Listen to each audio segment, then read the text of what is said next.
Before Mr. Marine speaks, I do want to revisit something. Please hold all applause until the end. Thank you.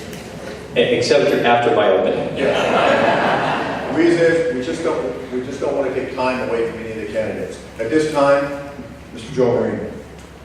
Thank you, Frank. Thank you, Skip, QFC, and especially a big thank you to the Chamber of Commerce for hosting this. I think it's important for the citizens to be able to, quite frankly, in an unfiltered way, to listen to both candidates and see their vision and their view for Mukilteo.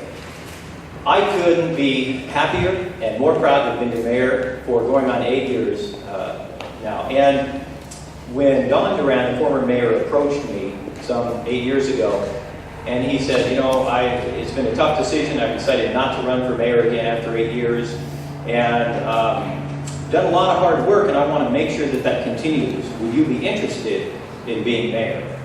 It took me a little while to consider that. I think it was like 10 minutes, 15 maybe, and said, absolutely, I love this community. If you remember, prior to that, I had been on the city council and as a state representative serving this area as well. And we put our roots down here about 20 years ago. My heart is in Mukilteo. I said, if I'm going to be mayor, what I want to make sure that I do is that the city is in a better position when I leave than when I started. Pretty much anything I've ever done in my career, I put my whole heart into it. That's certainly been the case as mayor. When I started, it was a part-time position, and I think that may come up a little bit later as well. After about 6 months of doing that job, it became very clear to me that it required more attention to the job. What you're asking, this is a strong mayor form of government. It is a CEO position. And would any of you hire a CEO in your company and say, if you could just come in maybe one day a week, really want you to do a great job, move the company forward, and just do it part-time? I mean, it just sounds ridiculous on its face. That certainly was what my experience was. When, within about 3 to 4 months, we had our auditors, our state auditors, basically walk away from the city. They weren't giving us a management letter, and they weren't giving us a finding, which was good news. The problem was they couldn't finish their audit because the books were that messed up. That was the beginning of realization that we had a serious problem in Mukilteo.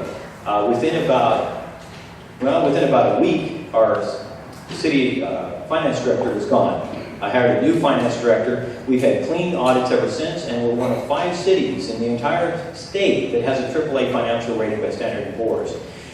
That is taking a problem, fixing it, and moving the city forward. We had an issue with our city administrator. I said, well, when are staff meetings? Well, yeah, they're Tuesdays at 8 in the morning, but you probably shouldn't come because the staff's not going to be sure who they should listen to. I said, okay, great. So every Tuesday I've been there. To be a good mayor of the city, you have to understand the city. You cannot take it from somebody else's viewpoint. So again, it became very clear. So I worked for about 1.5 years as a full-time mayor on that part-time paid position. And again, I think that discussion will come up a little bit later.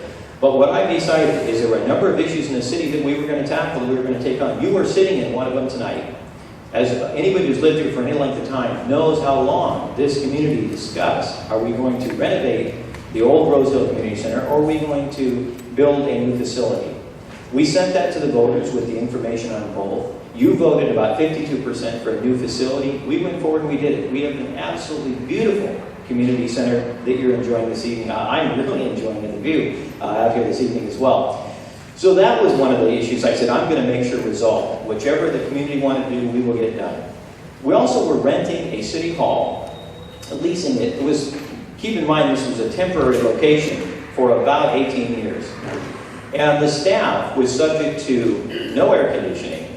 It was about 90 degrees there in the summer, and it was extremely cold in the winter. It's a warehouse. I said, we need to make a decision, move that forward. We brought back options for the council. There were about 5 different options that they looked at. We chose a site, we built a new city hall, and it has been serving us well. How can we tell our citizens, you know, this is a wonderful community, we want you to put down roots, but the city's just going to keep renting for a while and see if we want to stay here. So that was another issue that I wanted to move forward. As your state representative, I was able to get the park transferred from the state over to the city. The actual transfer happened in about 2003. 2006, when I came on as mayor, we started going for grants. We did a master plan on that. We're about 2/3 of the way done with an absolutely beautiful waterfront park. One of the other things we'll be talking about this evening On October 18th, just happens to be Senator Murray coming out. It'll be in this facility at 10 in the morning. We are going to be congratulating and welcoming the transfer of this property from the Air Force over to the Port of Everett. And that's something that they've been working on for about 2 decades. And we'll talk about that more tonight. I'm very happy to be your mayor.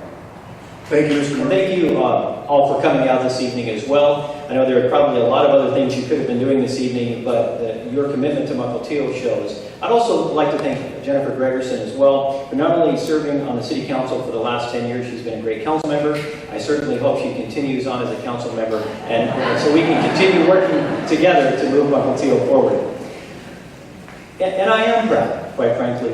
When I came in, Mukilteo was a much different city than what it is today. And sometimes we forget all of the changes that have been made, and you start listing those and looking at it and go, wow, I mean, we have done so much in the last 8 years, again, in a time when we had our worst recession.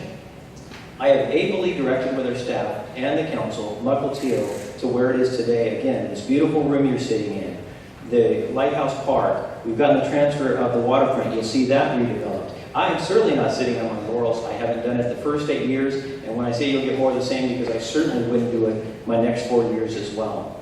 I'm proud of the fact that we were able to secure a AAA financial rating. It is not easy to do.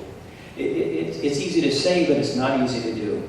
The fact that we were able to get through our budget time without layoffs. Our public safety is the most important thing. We did not lay off any officers. We did not lay off any of our fire paramedics. As a matter of fact, we were able to now go to a full-time 24/7 at both of our stations to get better safety for our community.